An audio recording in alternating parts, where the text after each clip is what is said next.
What's going on, everybody? Welcome to the next edition of the Golden Ticket Show. Coming up next for you guys is going to be the best NBA bets and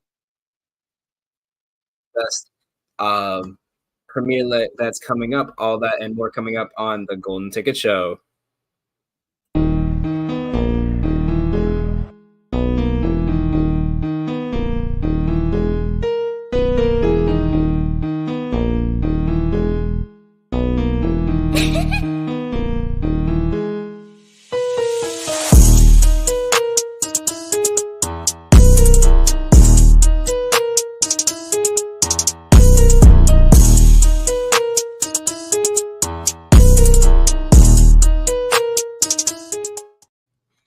Welcome back, everyone. We're on for another edition here. I'm very excited to get this going with you guys as we break down today's slate. Apologies for the no-show yesterday. I had to deal with some stuff. Just didn't have the energy afterwards to get a show going. So with that being said, I am very excited to see kind of what we have going on here today. So I hope everyone had a great last couple of days. We kind of hit a little back and forth in the last two. Not the best game, the day that we wanted yesterday, but we'll always take what we can get. And that was definitely a day we kind of hit mid. We had a lot of bad beats. We had a lot of, not just that one college bet that we were looking at, but we had like three different bets lose by one. I think the Oakland bet lost by one, Houston lost by one. It was just a very weird day.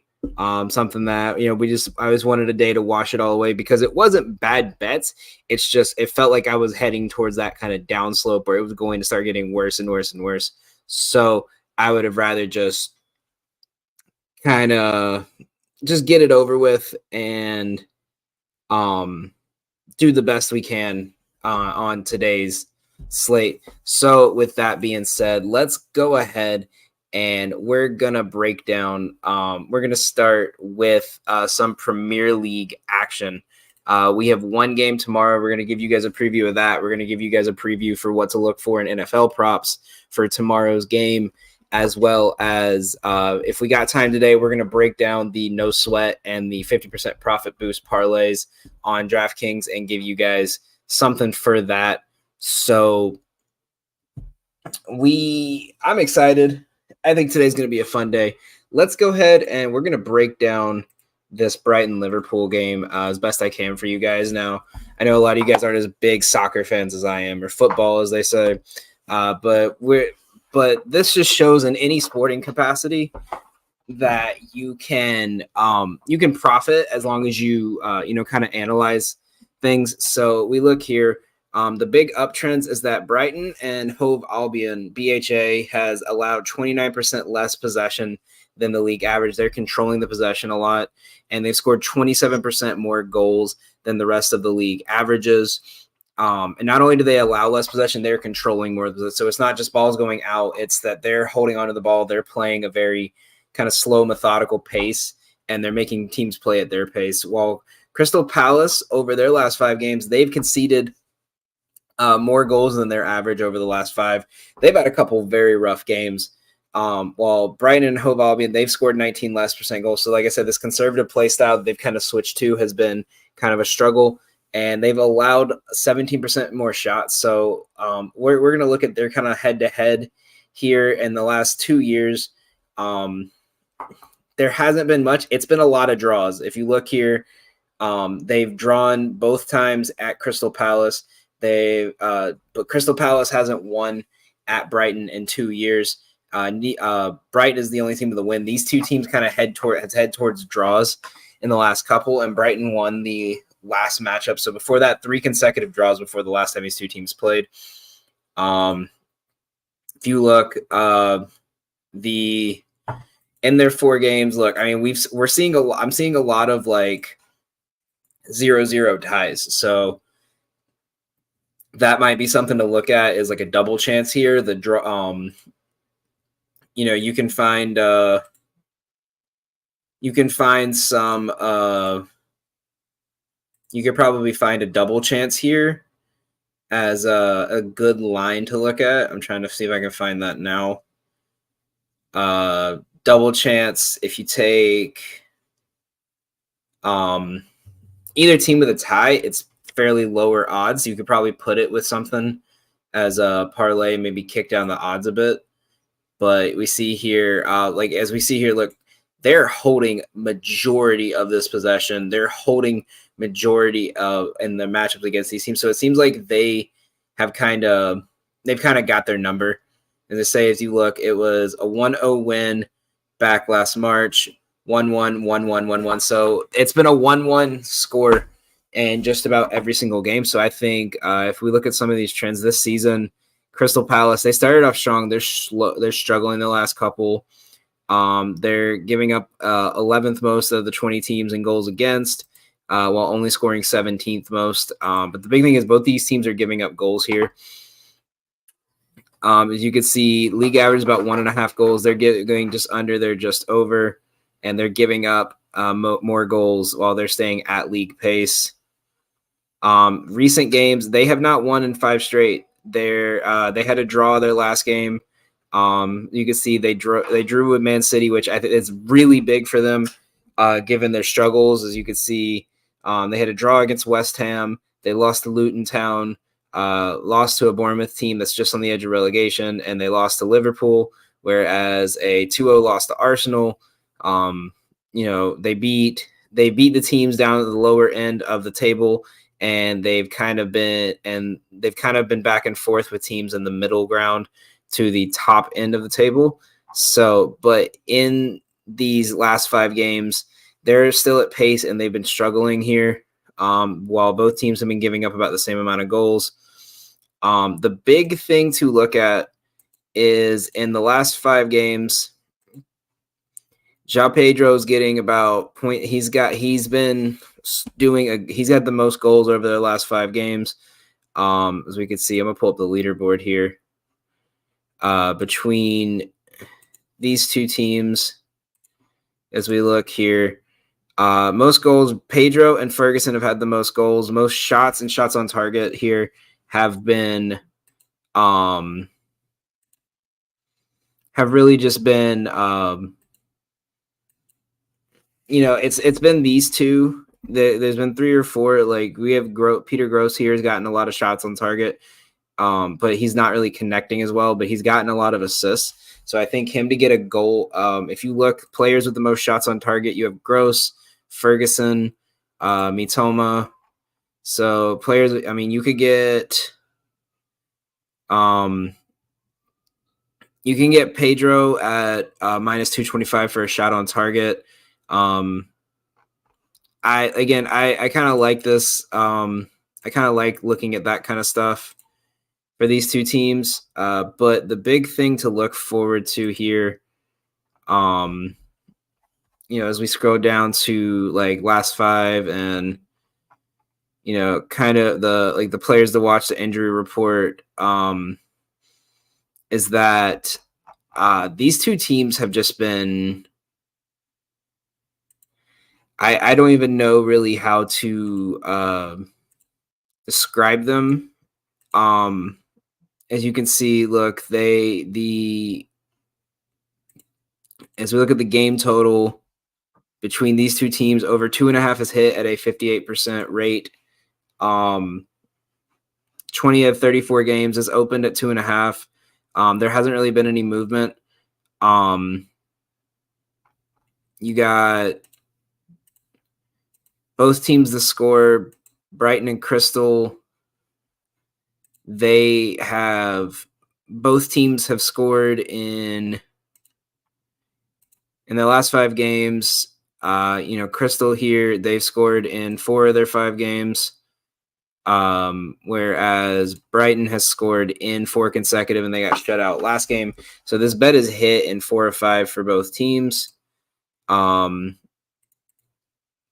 We can look at even team total for Brighton Hove Albion, 1.5 has hit But the big thing to look at isn't just in the last 5 or this season.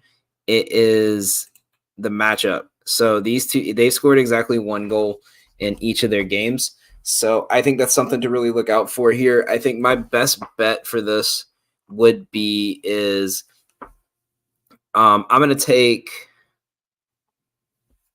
João Pedro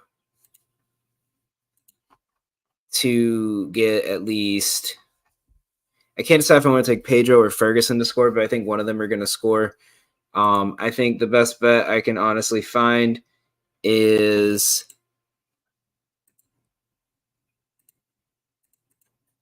you can do. I think I'm going to do a parlay for this one. We're going to do over 1.5 goals, and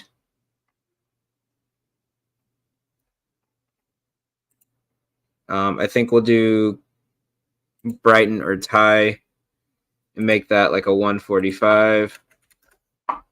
I think that's gonna be our best bet for that game. Is we're just gonna do minus 145 2-leg there, both over 1.5 goals scored, and Brighton or a tie. I just don't see Crystal Palace winning this game. That's just, I mean, my personal opinion there. I think that's the biggest thing I can take away from that. So, and we'll have more on that tomorrow. I'm gonna look at some more stuff later tonight before I make any bet on any kind of player props. Anything else I kind of look at, we'll go over tomorrow, and then we'll probably do a preview of Friday's game, as I think there is also a game on Friday. Yeah, it's Sheffield United versus Aston Villa. That one should be fairly easy. I think I already kind of know mine for that, but I just want to do some research just in case. So let's go on to NCAA basketball. Now, there is a lot of games tonight. I've got my 5 best ones. I think that's what we might start doing, is we're going to start doing our 5 best bets for every game, as you can see on the bottom here. I think that's going to be the easiest way to go over this, so we don't run out of too much time. We're going to go over 5 to 6 bets for each game, find the ones I like, and then if we have any other added plays, I'll put my research into why on Twitter when we add these plays in. So let's go over our top 5 plays. Our first one is going to be Baylor +3 going against the Duke Blue Devils. Okay, so this is why I love this game here. If you look, Baylor is much due for a bounce back after 4 days off. This is 3 days off after a 24-point blowout to Michigan State at home. Now, this is a neutral site game. It is going to be played at MSG. But if you look at kind of who these two teams have played now, outside of Arizona and the little 9-point take care of Michigan State, they have not played anyone. I mean, you can maybe say Arkansas, but they haven't played anyone well. As you can see, they're 4.5-point favorites, and they lost by 5 to Arkansas. They haven't really covered the spread other than some of these blowout games. And outside of this one game, they've covered a 3-point spread pretty handily. If you look, the only other times they haven't covered a spread was Webb. They won by 15, 23-point favorite, and then a 16-point win as a 16.5-point favorite. So kind of right there on the line. I'll take Baylor here. I think Baylor shoots lights out. And Duke just does, with Proctor possibly playing not at 100% today, I just don't think they have the perimeter defense to kind of stop this team that puts 4 shooters outside. I think Filipowski's going to need to stay down low, and it's going to force them to kind of struggle on defense. So I really like Baylor in this one. So that is play number 1. Play number 2 will be Xavier and St. John's. Over, I caught this at 155.5, so I'm going to alter the line down to 155.5 to show you guys why I like this play so much. Oh, it will not let me, apparently. So let me go back up to 157.5.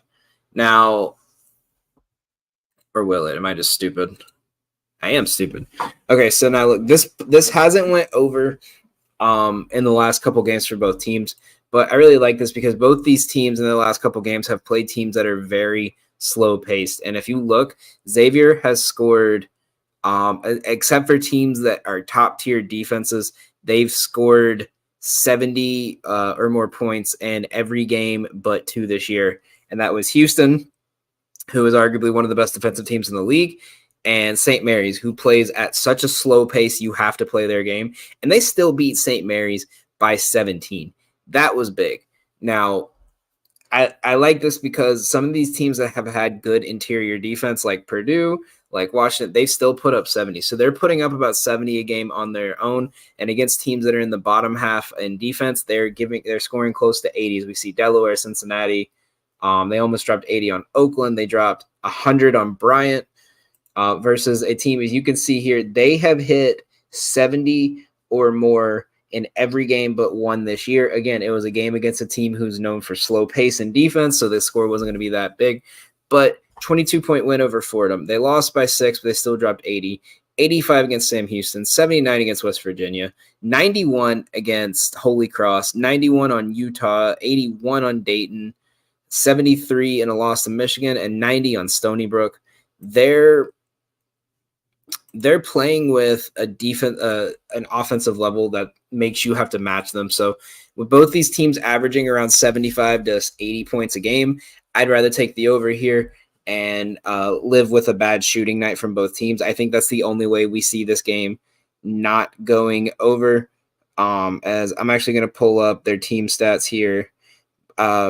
St. John's is averaging 80 a game, and Xavier's averaging 76.5. So that puts this at 156.5 already. I think this game is probably going to be closer to a 170 spread. So if I'm taking this over with ease here. I really like this play.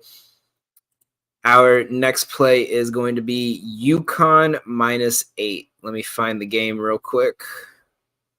So, and while I do, let me tell you why I like this play so much. So UConn is in a position where they need a win here. I think this is a game I think they're put in a position where they're going to need a big win against a conference opponent. Because as you can see, they beat Gonzaga by 13, essentially in Gonzaga. It was a neutral site game, but it was essentially in Gonzaga. So I like that. If you look at their schedule, I think this is a team that's ready to repeat. I would even put money on them to win the chip again, because I have not found a single flaw in their defense as of yet this season. I can't find anything that makes me not want to like this team. As you can see, if you look in their games this year, they've lost to one top tier team, and that was Kansas. And they only lost by 4, and they were a 3-point underdog. But as a favorite, they have covered in every game but 3, and those 3 games were big blowout games. And I think that's hard with a team that usually tends to play a little bit of a slow-ish pace. I think they're willing to let you score, but they like to take time with their offense. And when they're scoring quick, it's because they found a hole in the defense, and they're going to keep exploiting it. But they have covered a 9-point spread in every game this year except for Kansas as a favorite. I like them to win this game. I think this is a big game against a Seton Hall team that is coming off kind of a big win over Mizzou. They struggled against Rutgers. They struggled against Baylor. They struggled a bit against New England here. They struggled against Iowa. They were a 1.5-point favorite over Iowa. They lost by 13. I think this is a big conference game, and I really like Connecticut here. So we're giving me UConn on the win there. The next one we have is going to be Pitt versus Purdue, Fort Wayne Mastodons. We're taking the over. Again, I caught this at 155, I think 156, but we'll play this at 157 right now just to show you guys kind of what's going on over here. As we see on the screen, you have a team that's, if you look, they have scored 70 or more every game except for one this season, and that was one, and that was against San Francisco. But if you look, they've put up 90 4 different times this year. They put up 130 in a game. Yeah, it was a blowout game, but they put up 82 on DePaul. They put up 93 on South Dakota. And they even put up 75 against a Green Bay team that is notorious for their slow pace and their low games. And they still hit the over on that one. But if you look, every game they've had this year has the low, other than that Green Bay game, the lowest spread is 145, which equals out to about 73 to 74 points per team. So this is a team that I think they're expecting a lot offensively from, and they love to play this transition pace of attack, attack, attack.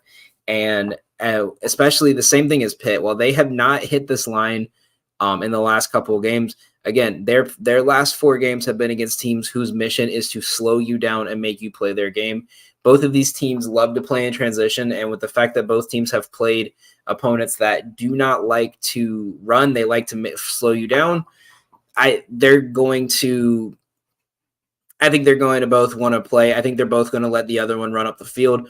I like the scoring here. We're going to take that one. And then our final one before the break is a team that I didn't think I would be betting a lot this year because I was not the highest on them going in. But it's going to be New Mexico going up against the Anteaters. I'm big on this game for one reason, and that is New Mexico is almost impossible to play against at home this year. If you can see right here, as you can see at home in their last 20 games, while the coverage hasn't been the best, they're covering at a 57% rate at home this season. If you look, they've tended to play a lot of these like low, small conferences, like low, mid D1s, and dominate them. You see UC Santa Barbara, who's been fairly solid this year. They beat by 23. You have New Mexico State at home. They beat them by 40 in a rivalry. They beat, I don't even know who LT is, but they beat them by 9. They beat Pepperdine by 19 as a 9-point favorite. They beat Toledo as an underdog at home by 8. And they beat, I think that's Texas Austin. They only beat them by 2. Is the only one they have not covered the actual spread against. And Texas Southern, they beat by almost 40. This team likes to play likes to dominate at home, and New Mexico is not the best place to play for opposing teams. So we're going to take that. And if you look as an away team, they've been pretty solid on the coverage. They haven't played a lot of teams where they're a big underdog. I think the biggest underdog they've been is USC, and they beat them by 10. Yeah, and then other than that, they've been they were a 9-point favorite, and they only are underdog. They lost by 1. As a 3.5-point favorite, they lost by 8. They've covered a lot of these spreads, but I just think this is a game where New Mexico is going to dominate. I think they're going to come out hard, and they need a big win here at home. And why not against a struggling small division and get a quick win? So that's our NCAA plays. Coming up after the break, we're going to go over some NBA action for tonight, so stay tuned.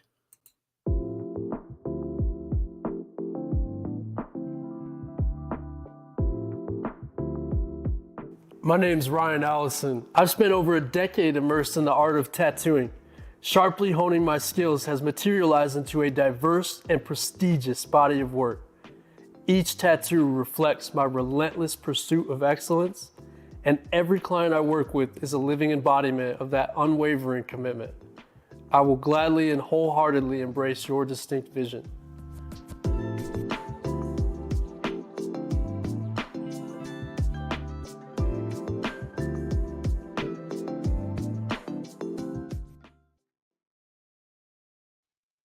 Welcome back. Let's get into some NBA action here. So as we pull up our first game, once again, all these plays are going to be running on the bottom of the screen here. I'm going to go into my first game that I love tonight, which is going to be Clippers money line. Now let's go into why I like this. So one, let's look at this season. The Clippers have not been the best on the road, but currently during this win streak, they have not lost a lot at home in the last couple. As you can see, let's see, they're on 1, 2, 3, 4, 5, 6, 7, 8. An 8-game win streak. Most of these have been at home, and the 2 have been away. Has been an Indy team with injured Halliburton and Utah. Now, the reason why I like this one is in the last 10, both of these teams are 50-50. There's no real advantage here, but the Clippers are playing strong. We have injuries out the board. As we know, Paul George is a game time decision, but the way that Kawhi's been playing, I don't think they're going to even need Paul George tonight. But they're going against a Mavs team that's out Josh Green, out Kyrie, out Lively, out Maxi Kleber. They're out everyone, which means Luka's going to have to do everything. And if Paul George plays, that means that you have 2 top 10 defenders in the NBA that are both going to be on Luka. So that's the main reason for this play. As you can see, in their last 6 games on the road, they are 5-1. As you can see here, look, their last 10. Let's look at their last 5, and they've won 5 consecutive on the road. They've won 4 of their last 5 on the road, 5 of their last 6. And the one loss was to Golden State. They handed Sacramento a 14-point loss. They haven't had the best out of the last 6. So that could be a little bit of a misleading stat there. But I think the way the Clippers are playing this hot streak, I don't think it ends tonight. I think they stay strong. So we're gonna rock with them tonight. The next one we have, I don't like this one, but I've seen too much action on too many things people have said that have made me take this. So we're going to take it as well. We're taking the Kings money line. Now, again, let's look at this right here. Kings are 5-1 in their last 6 games at home. And so let's look at their last 10 though. So they've won 4 consecutive. They beat OKC, which is big. They beat Brooklyn, which is big. They dominated Utah, and they beat a struggling Washington team. They're in the last 10, they've only lost 2 at home, which has been to the Pelicans by 10 and the Clippers by 14. So when they're losing at home, they're losing by a lot. But if you look at these wins, they beat the Warriors, beat Cleveland. They beat OKC twice this season on the road, at home. And not to mention on the season on home, they have only lost 2-3 games. They're 10-3 at home versus a Boston team that's 6-6 on the road. And if you look, they have lost 4 consecutive games on the road, including to Charlotte and Indy and Golden State and Orlando. So their last road victory was a 3-game streak between Philly, Toronto, Memphis. But if you look, they have not played well on the road this year. I think this is going to be a big stat coming through, and especially after a very tough game in overtime last night. I love Sacramento here. And we're going to bring it back to the East Coast for this next one. I'm taking Knicks money line. If you want to take the spread, by all means, go for it. But there's a reason I'm taking this. The Brooklyn Nets are there, even though they're 17-4 in their last showing game as a favorite. This game has switched back to the Knicks' favor. As you can see, there no real injuries that are going to affect this game, but and you can't really use away home stats because this is a New York battle, so it's pretty much neutral ground for both teams. But let's look at their head-to-head last year. The Knicks won. The Knicks won 2. Yeah, they split it last year. This is like, honestly, this has been one of the most even matchups of the year. As you can see, look, one team's 6-4, one's 5-5 in their last 10. But the big one here is in their last 10, those losses have come in their last 3 games. They lost by 23 to Denver. They lost by 4. They lost by 17 versus a Knicks team that has kind of went back and back. The Knicks haven't really – the thing with the Knicks, and it's been their thing all year, is they don't win a lot consecutively and they don't lose a lot consecutively. So I think this is a big game for them to step up with. They have a 2-game series against the Bucks coming up over the next couple of days. So this is something that they definitely need to lock in a big win in the division, because as hot as the Bucks are, that could be 2 games that could hurt them. So for conference play-wise, they need a big win here. I think the way they're playing is good. I think they match up better to them than Brooklyn does to New York. So give me the Knicks money line here. I love that action. You could even almost look at their over here. 232, I think, might be high. I think in a lot of these divisional matchups, if you can see this season, look at some of these games against teams in their division. So Boston, they went under. You have Boston again, they went under. You have, I think that's it. Have they not played Philly yet this year? I swear they did. So they've only played, it looks like, no, they played Toronto twice. Yeah, so Toronto, they went over by 10. and then they went over both times. So I think the big thing here is that a lot of these potential playoff matchups in the East, they've had a couple overs and a couple unders. As they've played Boston 3 times already, they're 2-1 on the under. Milwaukee, the under's been kind of consistent, but I mean they've had a couple of these games where the teams have just been hot. But I think with this being such a big division rivalry game and a city rivalry game, they're playing for more than just another W in the game. So give me them money line here. The next one we have is a Cavs Pacers money line play. I'm not going to pull up the stats on this one, but this one's simple. You have a Pacers team, I think Halliburton, that needs a big win here. They're 1-4 since the in-season tournament, and Charlotte is also on a 5-game losing streak. I think this is a big game for Indy to kind of. I think they're going to let out some aggression tonight. I would even take their spread, but Charlotte's been a slightly weird cover machine over the last couple games, so I would. I'm just taking this money line with Cleveland, and the main reason for this is let's look at the injuries here. No Jordan Clarkson, no Keontae George, no year to 7, and the only way with Donovan Mitchell potentially being out, it'd be the only way I would stay away from this one. But I just think the way Cleveland's been playing since the injury to Garland and Mobley, they've kind of stepped up, and they've shown 2 really good playoff teams that they're legit. Even without their second and third best scorers, you can see the 2 games without Garland and Mobley were the Hawks and the Rockets, and they won both games by 5 and by 8 versus a kind of back and forth team in Utah. So give me Cleveland, Indiana. I think that's a -150. It should be scrolling across the bottom of your screen actually right now. I just think I didn't. It was 154 last I checked. And then again, we're the only other thing I'm leaning here is I'm going to lean Clippers minus. I had it at -3. It's -2 now. So I think, you know what, go for it. If I don't see if I think that might mean Paul George probably isn't going to be playing tonight, but I still like them either way. I think Kawhi goes off. If you look, they've covered a spread on 7 consecutive and they've won 8 consecutive. So I'm sticking with them here. I like that. And the last one is going to be a team I hate betting against and I hate betting for. We're betting Orlando on the spread here, and this is why. So there's at home this year, and again, this might be considered a neutral game because they're not too far away from each other. But at home this year, they have covered the spread 90% of the time this year. They the only time they have not covered was they were favored by 11 and they only won by 5, but they have won by 5 or more every game this year except for their first home game against the Hawks versus a team on the road who has kind of been around the same boat. But the big thing tonight is there is no Jimmy Butler. They've only played 4 games without Jimmy this year.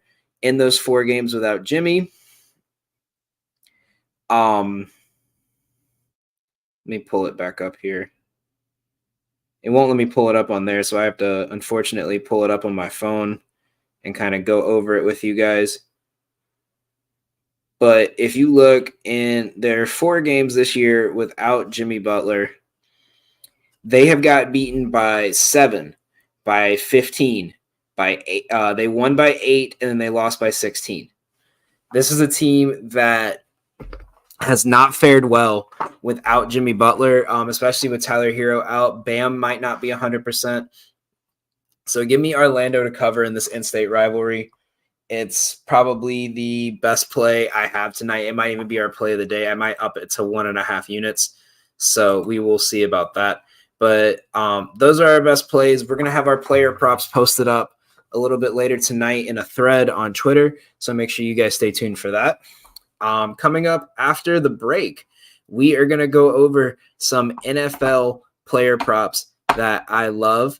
And we're going to give you guys a little bit of insight into tomorrow's action. So make sure you guys stay tuned.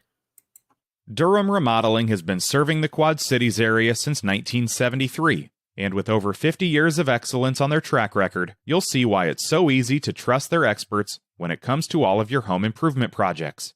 This family-owned business has you covered on all your needs. Protect your home or building from the elements today and get great roof repair services. Need new windows? No problem. Durham Remodeling can upgrade your windows and doors.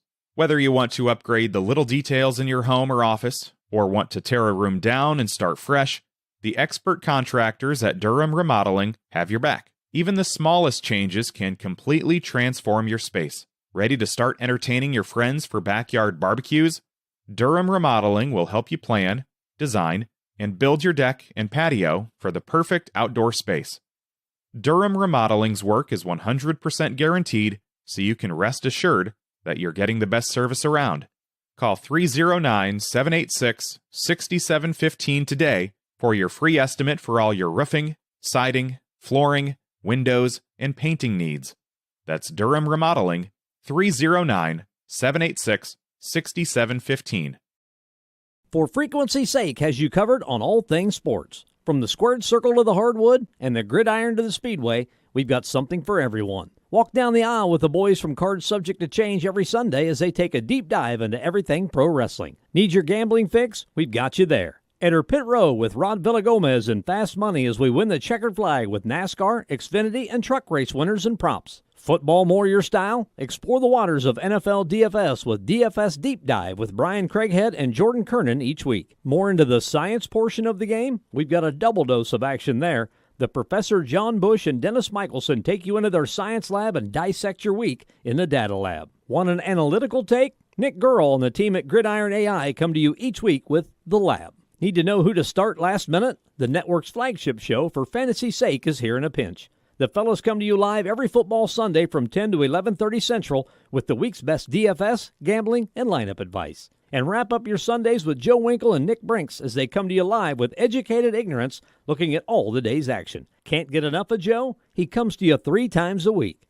Not enough football on Sunday? Not a problem. Kick your feet up at lunch on Monday and slip on into the football lounge with Mark and Dan while they look at the week that was in news, notes, and more.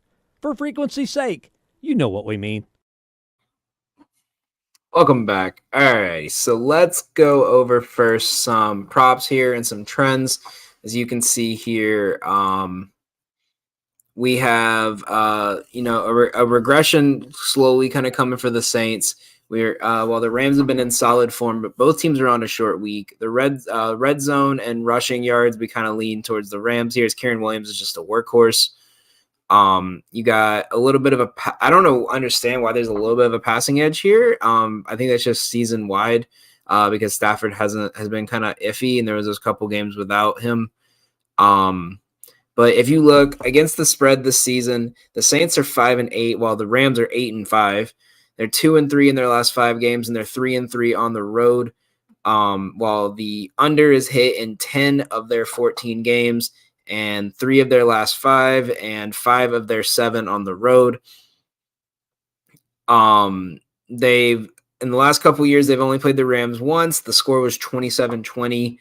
And in their last 5 games, they're averaging about 22 points per game, with an average total of about 42. While both these teams, they're averaging together a combined 52.5 points. So that's something to lean towards on an over. But unders historically have been happening on prime times. But let's dig into a little here. We have they've been 50-50 on the over under here. But the big thing is since their bye week, let's see if we can find their bye. When was their bye? Was it early in the year or was it late? Let me find that out real quick. I should have had this ready. I'm sorry, guys. I'm stupid.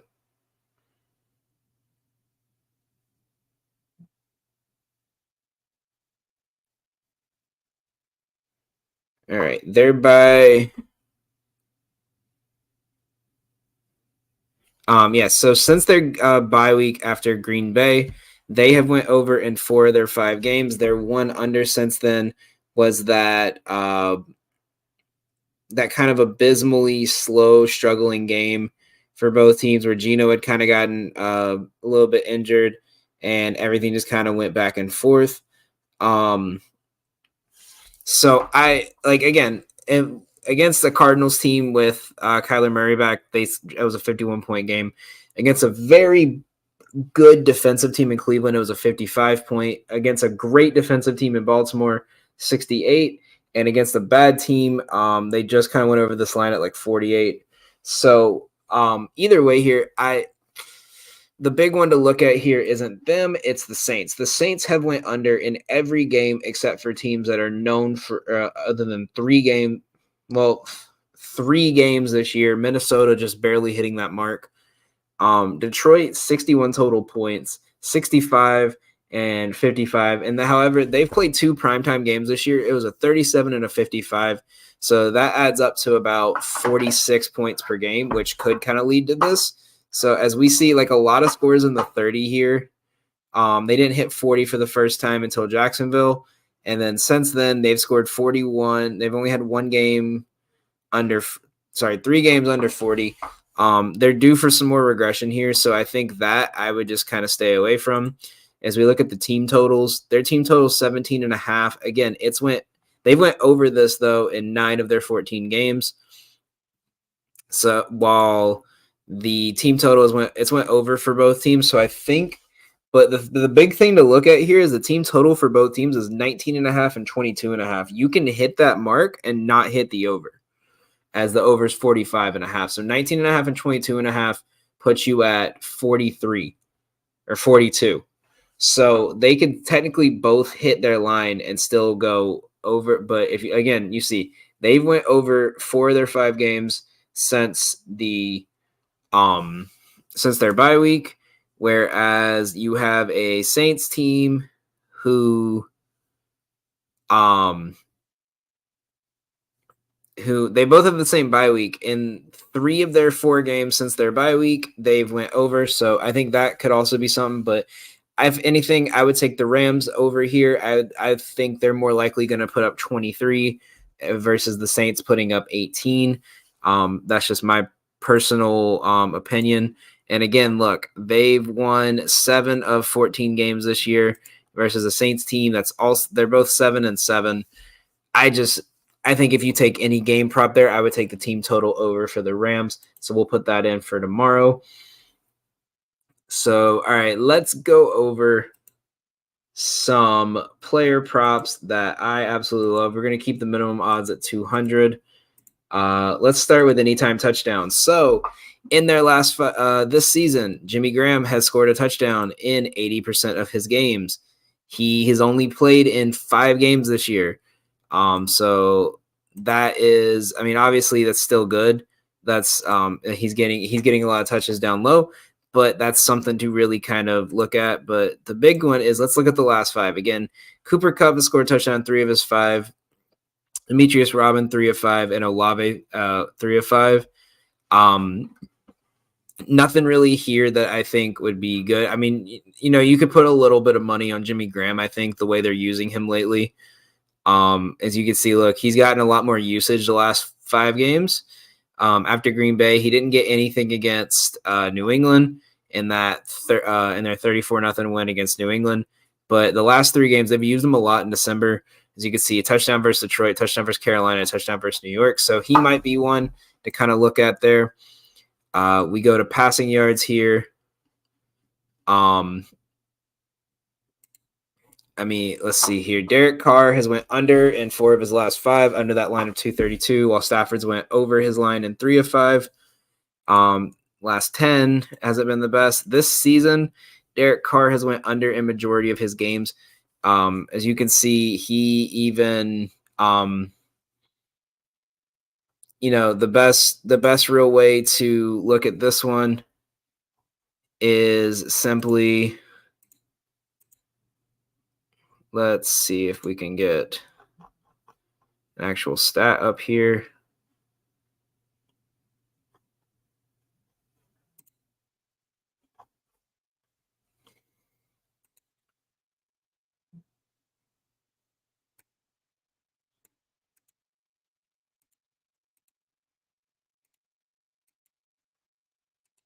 Let's look at his last 5. So he only had 110. I think that's the game he got hurt. 300 against Carolina, Atlanta, 226 against a bad defense in Detroit, only 119 versus Carolina, and the Giants, who don't have a good, he couldn't hit this line still. Granted, they were up a couple scores, so that's probably why. But if you look at him for the season, he just has not been hitting it. He's hit the under 9 of 14 times against a team, although they give up a lot of passing yards. So I think that one just might be a stay away. Versus, let's look at Stafford has hit the over in just about every one of his games. The Saints are 6th in passing yards, 9th in passing attempts. So they're not giving up a lot. So I think passing yards might be a stay away. Let's see. We'll look at receivers here. Foster Moreau's went over his line a lot, but we're going to look last 5 because a lot of these guys haven't been playing a lot. In his last 5, Kamara's went over his line 4 of 5. They give the ball to him as much as possible. If you look here, good God, why does this thing always mess up the stats?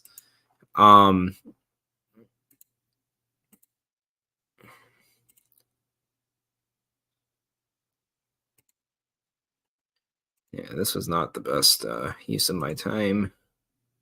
As you can see, he had negative 11 receiving yards against Carolina.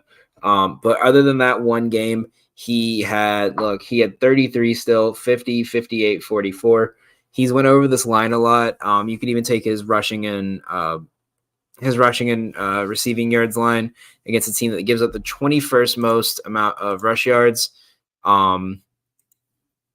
So there's been a lot of good plays. I'm going to switch it over to our friend Outlier here for some really big ones. Now, a hit rate in 5 consecutive games here is Puka under 5.5 receptions. As you can see, he's actually hit this in 7 consecutive games. He's failed to exceed this in 5 games, though, against top 10 defenses. Now, if you look, he's still getting he still has the most targets, which comes from beginning of the year. And he's tied for the most red zone targets because this is a team that likes to run the ball in the red zone. They're giving up the 3rd least amount of receptions to wide receivers. This team plays very good defense, but they've kind of struggled the last couple of weeks. Their defense has just kind of been back and forth. As I'm going to pull up here, as against the Giants, they kind of got to DeVito super quick, but they had 3 different receivers get 14 against the Lions. They let Laporta go off for 9 catches, but he's a tight end, so a little bit different. Against the Panthers, they let Thielen go off for 74. Against the Falcons, in that loss to the Falcons, Ritter threw it 13 times. They had Drake London. So the big thing is they're not giving up a lot of catches, but they're giving up big yardage. As the big one to notice is they let TJ Hawkinson go off for 11. So tight end yards. So Higbee might be a move because they tend to give up a lot to tight ends. But Puka hasn't hit this in the last 5 games. That might be one to look at. We're going to look at it again. We're going to post our full plays a little bit later. So I actually want to see what Tyler Higbee's receiving yards line is at, because the big thing to look at here is 3 of 5. He's exceeded in this line when they're favored by less than 7. But the big thing is they give up the 12th most amount of receiving yards to tight ends. Not only that, his receiving line is 2.5. Again, he's exceeded this line in 6 of 8 games against top passing defenses because they're shutting down that lane, and they're giving up about 4.5 to tight ends. So I think Tyler Higbee's receiving yards is going to be a go-to for us in this matchup. I think the big thing you have to look at is where are these teams like the worst defensively. As you can see here, we got Stafford over 21.5 completions. That hasn't been that's not a stat they can really kind of look at because that's game by game. But we see a lot of ones. Kamara's receiving yards again. We hit up on that one. The Rams give up. He's exceeded this in 8 of his last 9 games. He's gotten the second most out of active players in the red zone and the second most out of everyone on the team. And they don't give up a lot of receiving yards to running backs. I think the big thing there is you have a man named Aaron Donald down there, and that's something to look at. Not really, other than that, a lot we have so far, other than that one. Juwan Johnson's been having a couple good games. I think with Michael Thomas out, he's been playing a lot better. Let me see if I could find him here. And yeah, with Michael Thomas out this season, he's went over this line in 2 of those 4 games. Not to mention they're giving up the 7th most amount to tight end. And as you can see this season, let me clear out that Michael Thomas filter. I just want to see something. In the games he's played this season, he's getting about 10% of the target share. He's getting about 4 targets per game. He's catching 60% of his targets. As you can see, look, 5, 4, 7, 3, 3, and he only had 2, but he had 2 receptions and 2 targets, and he had 38 yards in those 2. So I really like him here. That might be a good one to look at is his over. I'm going to flip this to over 21.5, and we're going to go ahead and take that one right there. So I think those are our 2 early plays, along with the team total. As I'm looking at a couple of these, Kamara's rushing, I don't really trust that with the way he's been playing, and then going against a line with Aaron Donald. Graham's touchdown is plus 650. That might be one to look at. Other than that, Shaheed could be good for a good game. I think Kupp's probably going to have a good game. He's never played this team head to head, but his last 2 games, they've kind of picked up the pace and put the ball in his hands. As you can see, he went from let's look at his season. So he was getting about 9 targets. They kind of slowed him down a bit here in the last couple of games since the bye. And then the last 2 games, he's gotten 8 and 10 targets, and he went off for 115 and 111 yards. So versus a team that they don't give up a lot of receiving yards. So I might take an alternate here. I might do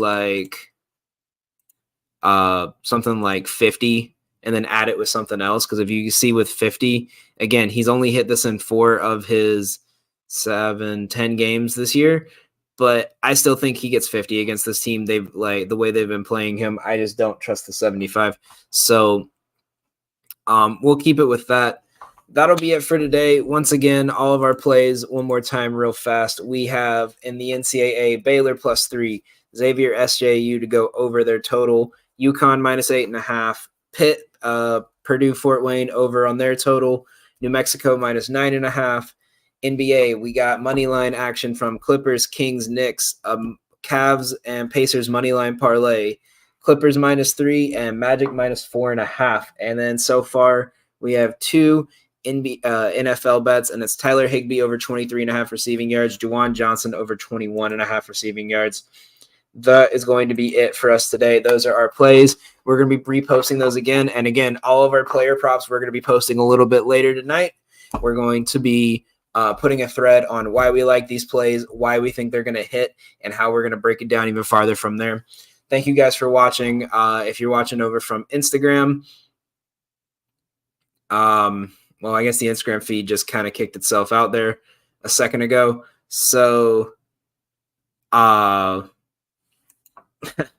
so we're gonna break down everything again for you guys a little bit later on. Make sure you guys again stay tuned for everything tonight. Thank you guys all for watching, and have a great night.